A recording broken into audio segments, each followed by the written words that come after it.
1910 के दशक के हिंदुस्तान में तब के पूर्वी पंजाब के रावलपिंडी जिले के टेक्सटाइल उद्योग के एक अदना से कमीशन एजेंट मगर आर्य समाजी उसूलों के पक्के पाबंद हरबंस लाल साहनी ने कहां सोचा था कि घोड़ों की पीठ पर पड़ोस के गुरुकुल से बगावत करके लौट आने वाले उनके दोनों बेटे आने वाले बरसों में मुल्क की कितनी बड़ी शख्सियत बनेंगे। रंगमंच और हिंदी फिल्मों के महान अभिनेता बलराज साहनी और हिंदी के वरिष्ठ साहित्यकार भीष्म साहनी ने उन्हीं मूल्यों को अपनाया जिन्हें उनका परिवेश संशय की नजरों से देखता था।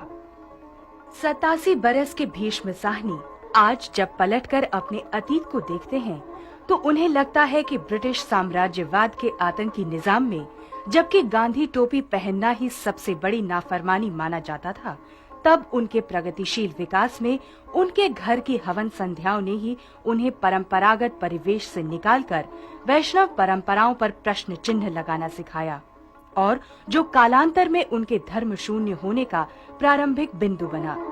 बचपन के दूध में घुले माँ की कहानी किस्सों और लड़कपन में 2 साल बड़े भाई बलराज की बागी करतूतों ने उन्हें जिंदगी को एक नए कायदे में जीने के लिए प्रेरित किया। शुरुआती जिंदगी के यही सारे पारिवारिक अंतर्विरोध उनकी जिंदगी का सबब बनकर उभरे और इन्हीं के भीतर से पैदा हुआ एक महान कथा शिल्पी भीष्म साहनी। बहुत कम लोग ऐसे होते हैं जिन्होंने अपनी जिंदगी में, अपने समय में, अपने काम में कुछ ऐसा किया होता है कि काम से काम निकलता चला आए और बात बढ़ती चली जाए। भीष्म साहनी हिंदी के एक ऐसे लेखक हैं जिन्हें अगर सिर्फ लेखक कहा जाए तो शायद काफ़ी ना हो। तो भीष्म जी, मैं सबसे पहले तो इसे अपना सौभाग्य मानता हूँ कि आपसे बात कर रहा हूँ। बस्तियाँ, मोहल्ले, शहर, जंगल, वीराने, नदियाँ, रेगिस्तान पार करता हुआ एक शख्स जो है वो ऐसी जगह अब पहुंचा है जहां से उसे सब कुछ साफ दिखाई दे रहा है। कहां कहां से वो गुजरता हुआ आया है, कौन से वो रास्ते थे, उसकी जो फीलिंग्स होती हैं, इनके जो भाव हैं, ये क्या होते हैं।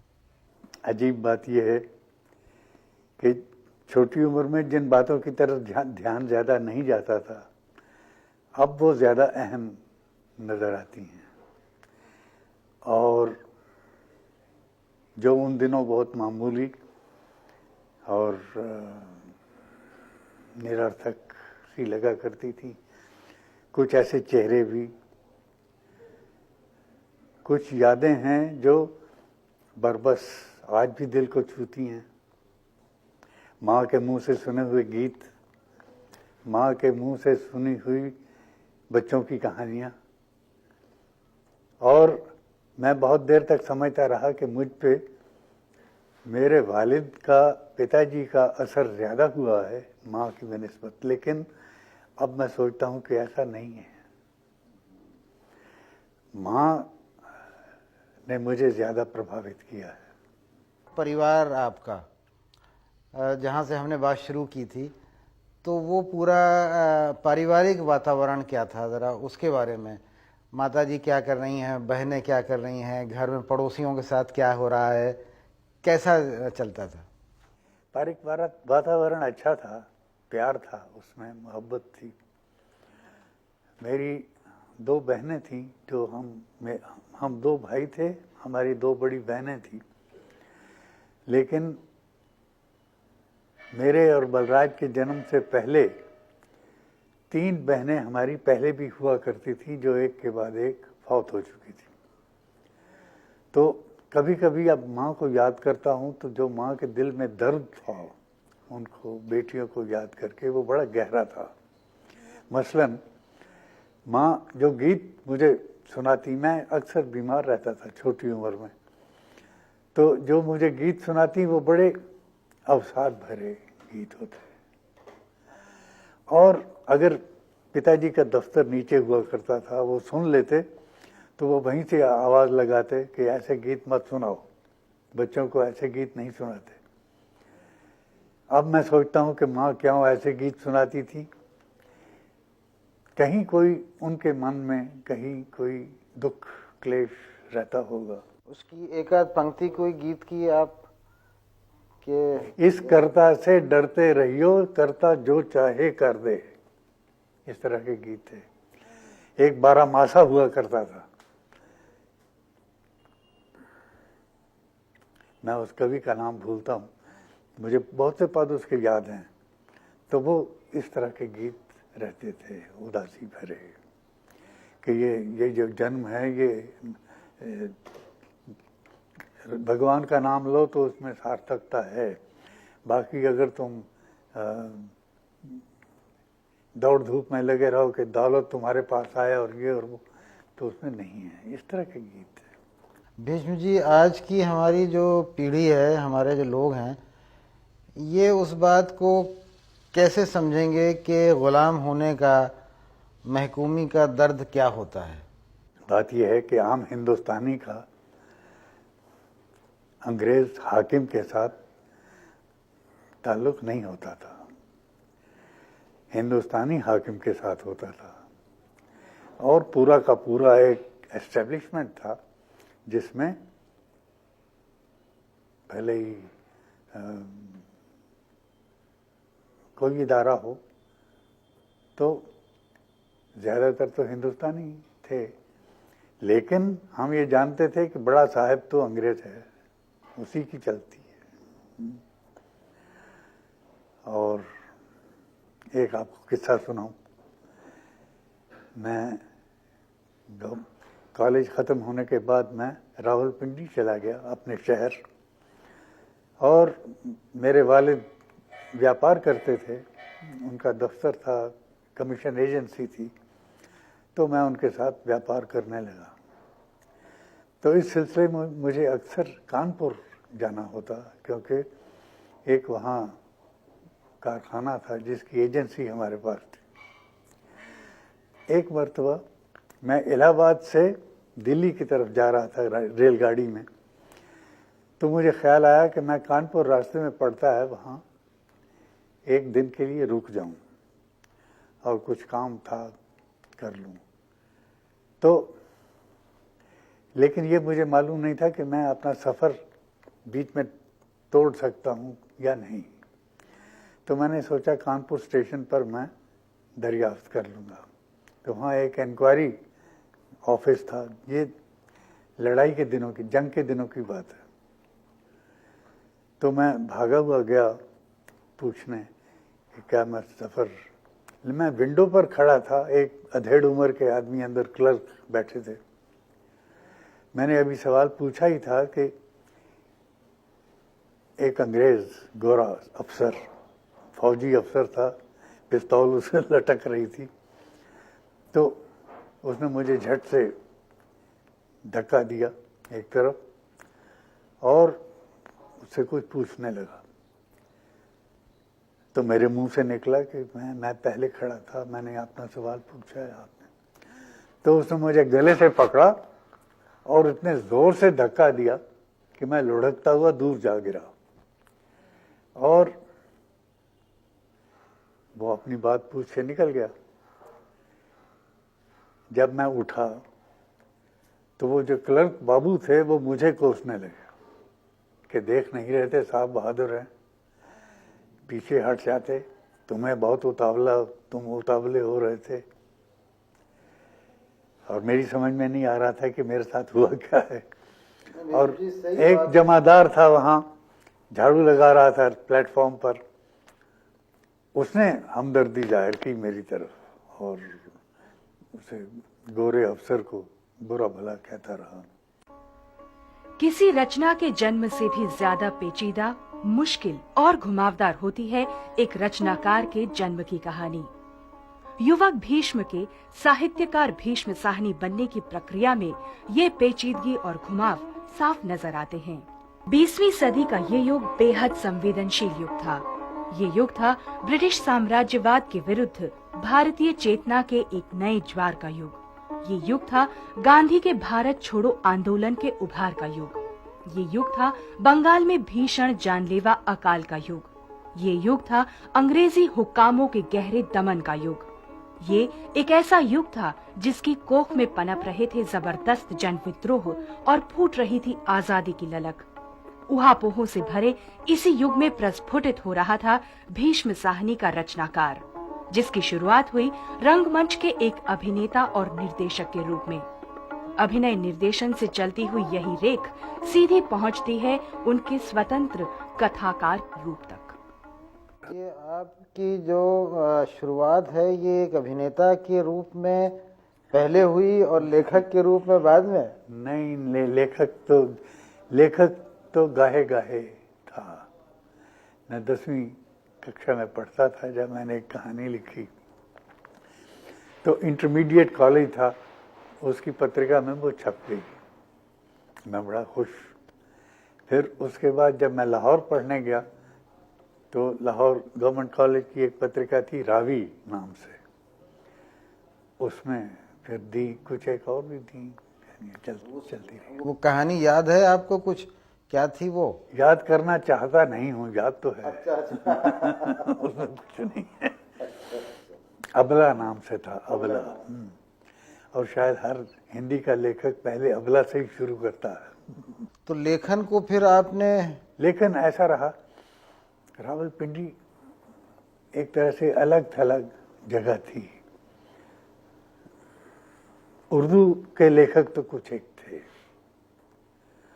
और गाहे गाहे मिलते भी थे, उनके साथ उठना बैठना भी था, लेकिन हिंदी लेखन में कोई नहीं था, ज्यादा नहीं थे।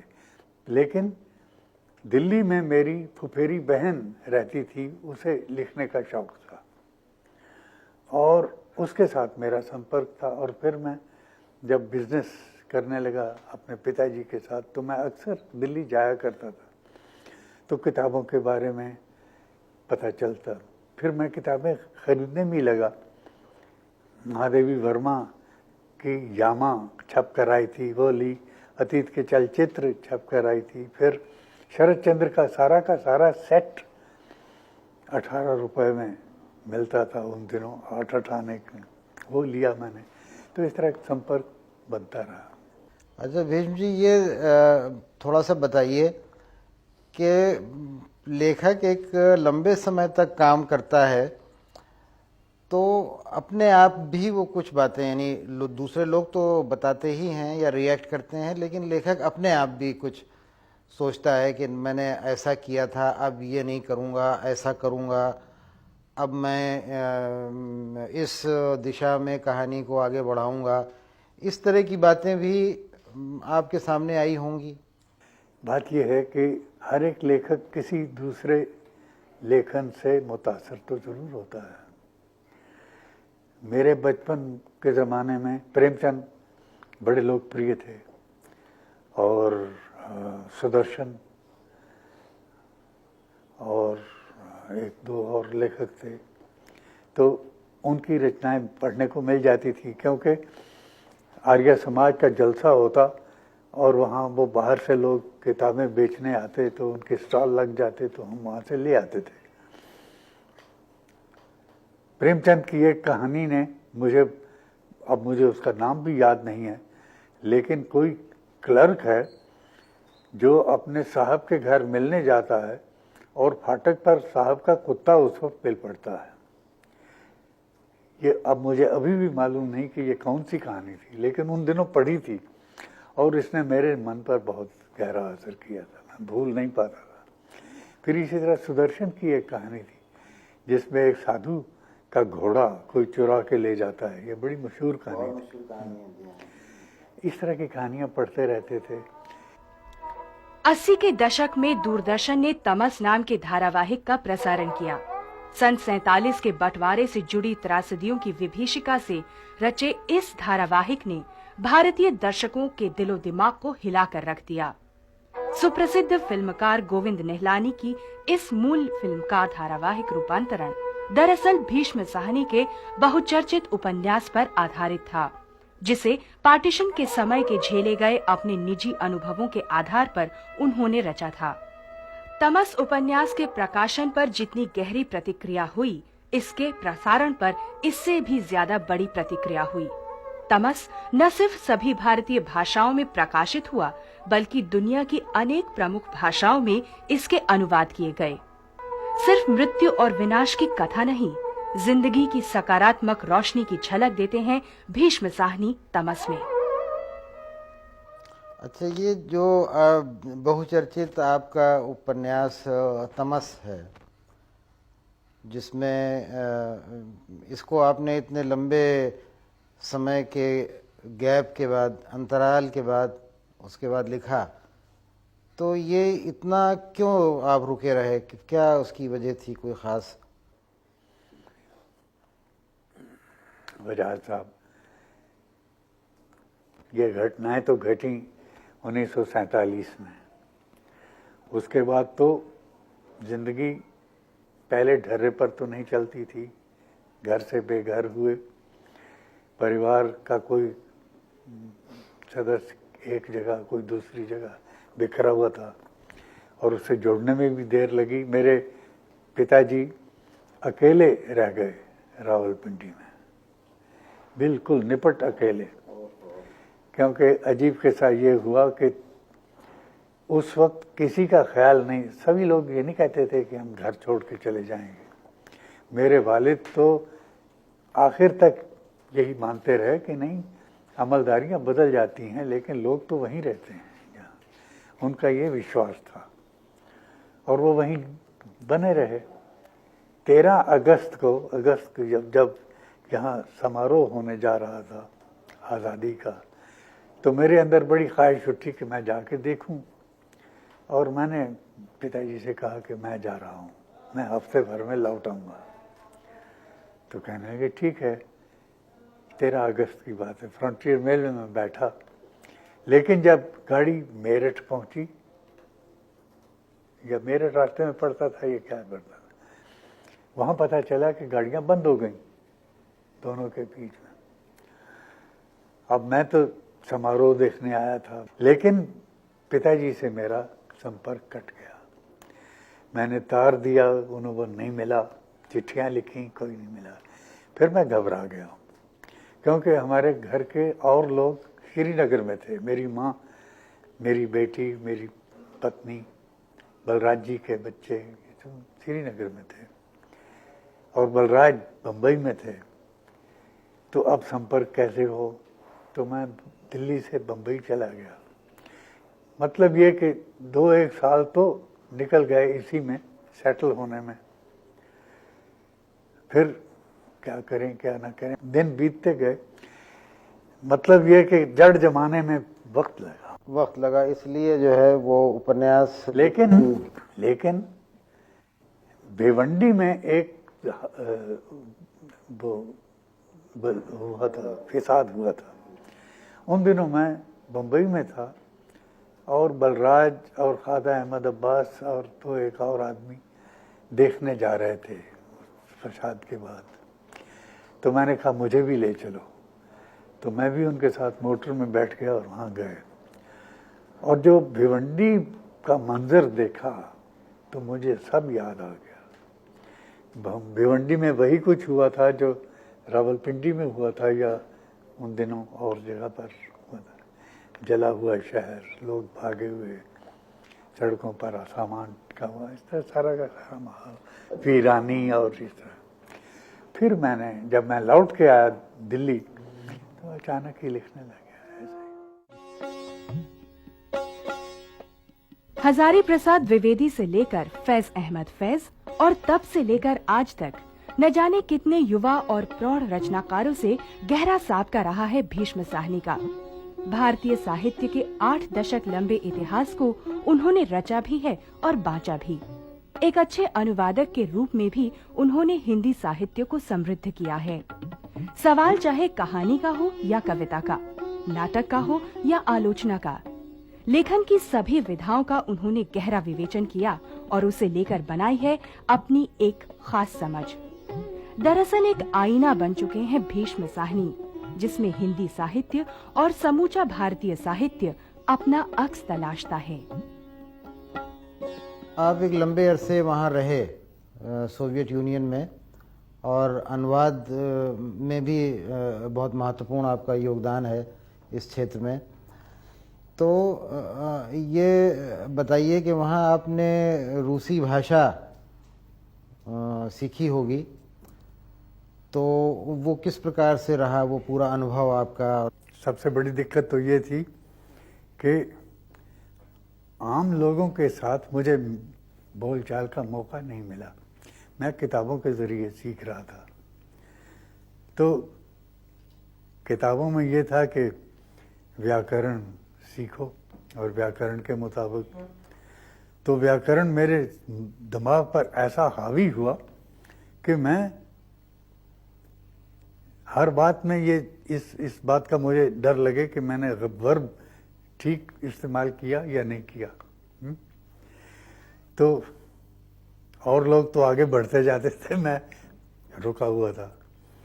जब भी कभी किसी मेल मिलाप होते, पार्टी वार्टी हो, और मैं रूसी बोलते बोलते चुप हो जाऊं, तो मेरे दोस्त की बीवी रूसी थी, वो कहने लगी, वो कहा करती कि अप्यात ग्रामाटिका, कि इसके गले में व्याकरण अटका हुआ है, नहीं बोल पाएगा।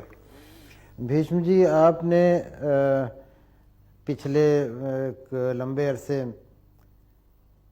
बहुत से लेखकों से आपकी मुलाकातें रही होंगी, उर्दू के, हिंदी के, पंजाबी के बहुत बड़े लेखक, मान लीजिए फैज़ अहमद फैज़ हैं, सरदार जाफरी हैं, और हिंदी में भी इसी तरह से जो हमारे महत्वपूर्ण लेखक रहे। तो उनके बारे में कुछ, उनसे बातचीत में कुछ सीखना, समझना, इसकी प्रक्रिया कैसे चलती है? फैज़ अहमद फैज़ के साथ तो मैं एफ्रो एशियन राइटर्स के सिलसिले में ज़्यादा रहा। उनसे पहले भी मुलाकात थी, बहुत कम। हालांकि मैंने उन्हें बाहर के ज़माने में फौजी वर्दी में देखा था, मेजर बने थे, और रावलपिंडी आए थे, तो पहली मुलाकात वहाँ हुई एक निशस्त में। बाद में उनके साथ काम करने का मौका मिला और बहुत ही मुतासर हुआ मैं। और एक तो अब विनम्रता होती है इंसान की, जो उसके कैरेक्टर का हिस्सा होती है। खुलापन और प्यार, मोहब्बत, ये बड़े उनमें गुण थे। एक वो याद आए, बड़ी याद आते हैं। हजारी प्रसाद द्विवेदी के साथ भी मेरा किसी हद तक रहा। मैं कुछ अरसे के लिए बनारस चला गया था, मैं पीएचडी करना चाहता था, तो वहाँ साहित्य पढ़ने के लिए गया। तो बनारसी दास जी इनका, हजारी प्रसाद जी का मेरे भाई के साथ दोस्ती थी। किसी ज़माने में दोनों शांति निकेतन में रहे थे। तो इस नाते भी और यूँ भी वो उनके साथ जो दिन बीते, वो उन्होंने मुझे प्रभावित किया। उनका उत्साह जो था लेखन के प्रति, विचार के प्रति एक उदार मन। और फिर जब मैंने उनकी रचनाएं पढ़ी, विशेष रूप से कबीर पर जो पढ़ा, बड़ा मैं प्रभावित हुआ। तो भीष्म जी, बातें तो अभी बहुत सी रह गई हैं, लेकिन ये है कि जो आपके साथ ये बातचीत हुई उसमें कई पहलू सामने हमारे आए, और निश्चित रूप से बहुत महत्वपूर्ण और बहुत उपयोगी बातें हुई। बहुत अच्छा लगा, और मिल बैठने का मौका मिला आपके साथ। बहुत बहुत शुक्रिया।